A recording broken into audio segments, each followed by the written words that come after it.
స్వామి ఎన్ని దీపాలు 10,000 రూపాయలు ఏకంగా వెలిగి పుణ్యస్థలం అమ్మదీనం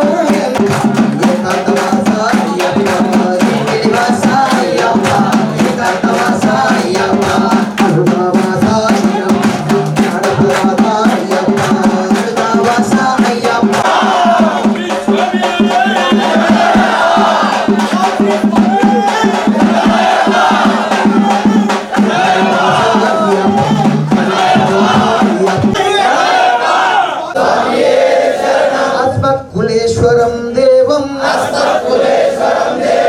అస్మశత్రు వినాశనం అశ్వోదిష్ట ప్రదాతారం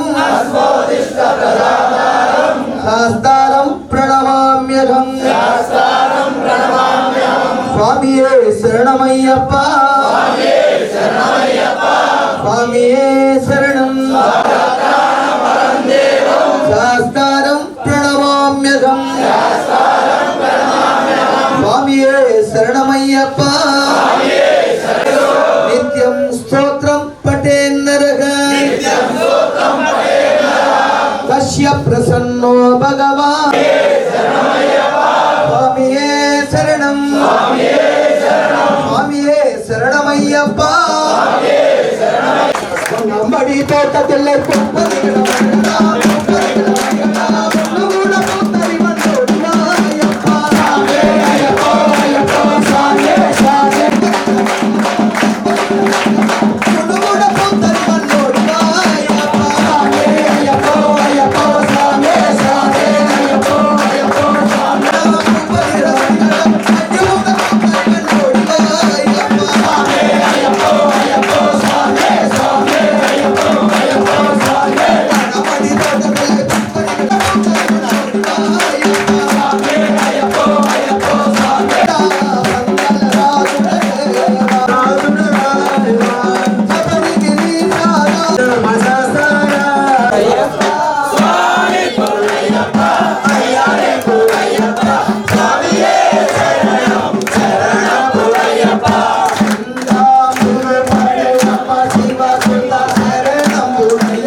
Vidisaul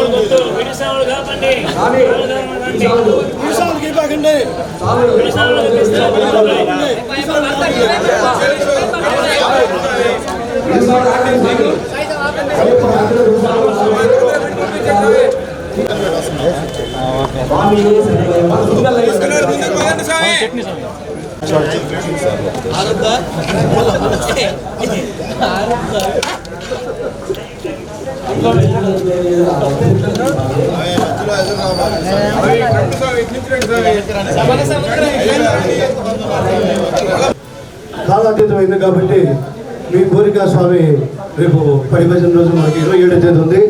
స్వామి చెప్పినా కూడా దైవం స్వామి ఏమనుకోవద్దు. కాకపోతే మనం 9కే ఆపుదాం అనుకున్నాం, లేట్గా బిగిన్ చేసాం కాబట్టి మనం ఏమనుకోకండి. మనకి రేపు 17వ తేదీ నగరోత్సవం కన్నుల పండుగ ఎప్పుడు జరిగినట్టే మన మన్నకెంట స్వామి వచ్చినాక మనకి కన్నుల పండుగ జరుగుతున్నాయి. అన్ని అలంకారణ చూశారు కదా, ఎప్పుడు లేని విధంగా అలా చేపించుకుంటున్నాడు అయ్యప్ప స్వామి.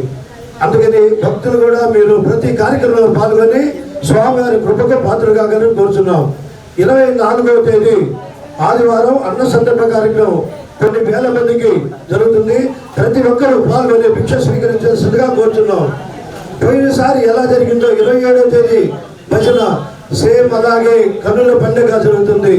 మన అయ్యప్ప స్వామి దేవస్థానం ముందు స్వాములందరూ బయలుదేరి వచ్చి స్వామివారి భజనలో పాల్గొని అరిట మండపంతో పోయిసారి ఎలాగంటామో ఈసారి మార్పు ఉంటుంది. గమనించి స్వాములందరూ ఈ కార్యక్రమం అన్నిటికీ స్వాములందరూ వచ్చి స్వామివారి కృపకు పాత్ర కాగలరని స్వామివారి ఆశీస్సులు ఎల్లవేళలా మీ మీద ఉంటాయి. అలాగే ఈ కార్యక్రమంలో ఇన్ని చేస్తున్నామంటే ఉపయోగదాతలు మనకి స్వామివారి కార్యక్రమాలు ఇన్ని కార్యక్రమాలు పెట్టాం కాబట్టి అందులో పాల్గొని స్వాములు భక్తులు అందరూ పాల్గొని దిగ్విజయం చేయవలసిందిగా కోరుతున్నాం. ఈ కార్యక్రమాలు ఎప్పుడు మనం ఉన్నాయి, మన దేవస్థానంలో మంచి మంచి కార్యక్రమాలు పెడతాం. ఈ కార్యక్రమాలకి ప్రతి ఒక్కరు పాల్గొంటున్నారు. పోయినసారి అఖండ భజనకి తుఫానికి 176 రైళ్లు ఆపేశారు, కానీ మనం ఆపలేదు. ఆ స్వామి మహిమ మాట్లాడుతుంది, అయ్యప్ప స్వామి మహిమ మాట్లాడుతుంది కాబట్టి మనకి 6 గంటలకి వర్షం ఆగిపోయింది. మన భజన కార్యక్రమం అయిపోయి భిక్ష అయిపోయినాక 2 గంటలకి మళ్ళా ఆ వర్షం మిగిలింది. స్వామి అద్భుతాలు స్వామి. అందుకని గమనించి ప్రతి ఒక్కరికి కార్యక్రమాల్లో పాల్గొని స్వామివారి కృపకు పాత్ర కావాలని కోరుతున్నాం. స్వామి శరణయ్యప్ప.